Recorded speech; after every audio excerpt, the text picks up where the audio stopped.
For Memorial Day, man. Happy Memorial Day. A lot of people, sacrificed so we can have these holidays, man. Shout out to all the vets around the world. I know it's not Veterans Day, but Memorial Day kicks off the summer, man. A lot of vets that I know, you know what I mean? They downrange, they in hostile territory, and they're not able to enjoy this holiday and cook out with their family and stuff like that. So shout out to all the vets for sure, man. You know what I mean? Boy, let me tell you something, boy. When you spray that on there. I can't tell y'all what's in here yet. You want to help? I'm gonna go ahead and spray that on there. Listen, man, when you spray that on there, you see that color you get. One more spray. Get it right now. Good job. All right, that's enough. So you get that color on there. Start to caramelize. Hey, that's enough. I said that's enough, girl.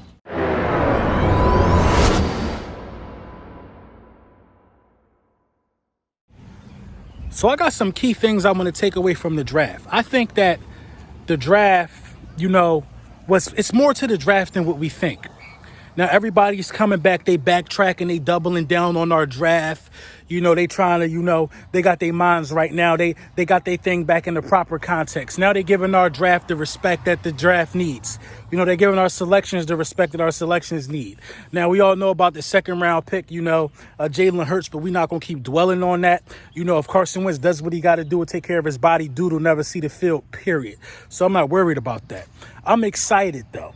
I'm very excited for the linebackers that we've assembled over the years and the ones that we picked up. First of all, let me tell y'all a little bit about some of the quarterbacks we played this year. We played Kyler Murray, who could get outside the pocket and extend the play with his legs. We played Russell Wilson, who's been notorious for beating us, getting outside the pocket and extending his legs.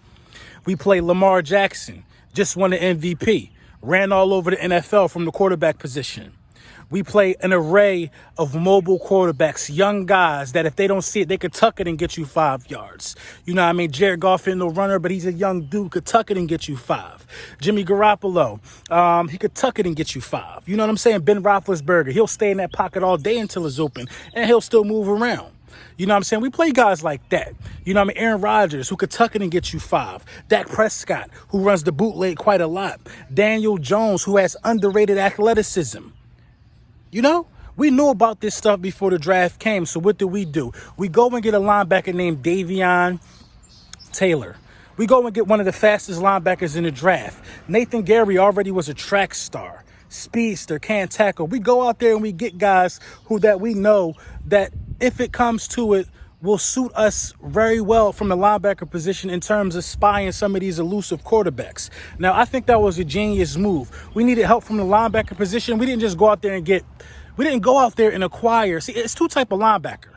We didn't go out there and acquire your traditional run-stopping linebacker who's okay in coverage. We went out there and acquired guys who got sideline-to-sideline speed, and that's not a coincidence. I think some homework was put into the linebacking core, and I'm very excited. A lot of people got very high hopes for T.J. Edwards out of Wisconsin that we got last year. He was an undrafted free agent, and who did pretty well from that position. Did pretty well. According to PFF, he did a lot of great things. You got to take PFF's, stats and the way that they measure things with a grain of salt. But PFF took a liking to him. And a lot of these guys, these sports analysts, they listen to PFF. And so if you listen to PFF, listen to him for our players too. I think TJ Edwards, they looking at as a guy that can make a step up. Now, I didn't really like Nathan Gary too much. Nathan Gary was terrible at tackling. Nathan Gary was fairly decent in coverage, but Nathan Gary was a horrible tackler. I think he was the worst in the NFL from the linebacking position at tackling. I didn't like him too much. I didn't care for him too much. I think that our linebacking core often got stuck standing still and not knowing where they were going. You know what I mean? Sean Bradley out of Temple is a guy who I think will be able to come in and start right away. You know what I mean? Davion Taylor, you waste a third-round pick on him. You got to think that he's going to start immediately. You know what I'm saying? We don't have a lot to lean on in terms of linebacker. So I think that it's best that the Philadelphia Eagles approach this thing with the best man up. Could you bring in another linebacker? Absolutely. But we picked up some linebackers who people aren't talking about. We picked up some linebackers who aren't quite on our radar. You know what I'm saying? I think we did our due diligence. Now it's up to the coaching staff. Like I said, with every position, it's up to the coaching staff to be able to find out who's the best linebacker to have on the field, who's the best linebacker to make the roster. We can no longer afford to carry around dead weight. The linebacking position was addressed. Now it's about finding the best fit. I refuse to believe that each and every one of these linebackers are just going to be bad. I refuse to believe it. You know what I'm saying? It's about finding the best fit for these linebackers and these wide receivers. It's about finding the best fit and making sure that the right guys make the roster. Because I believe that, a lot of people are saying that, this 2020 team is better than the 2017 team. I don't know that. I don't know if you can judge anything off paper like that, because the 2017 team did what they were supposed to do. The 2017 team had key elements which we still don't have, like a power back. Now, if you caught my video, I think 2 videos ago, I was talking about the running back situation. Did we do enough? Did we do enough in terms of, gaining a running back, a power back? I just want to clear something up. I wasn't saying that we don't need a power back. I firmly believe we absolutely do need a power back. That's our formula. That helped us win the Super Bowl. You know what I mean? Those power backs get you to the red zone to where your quarterback is an absolute assassin. The best red zone quarterback in the NFL is Carson Wentz. Look it up. Look it up. It ain't Nick Foles. It ain't the mascot.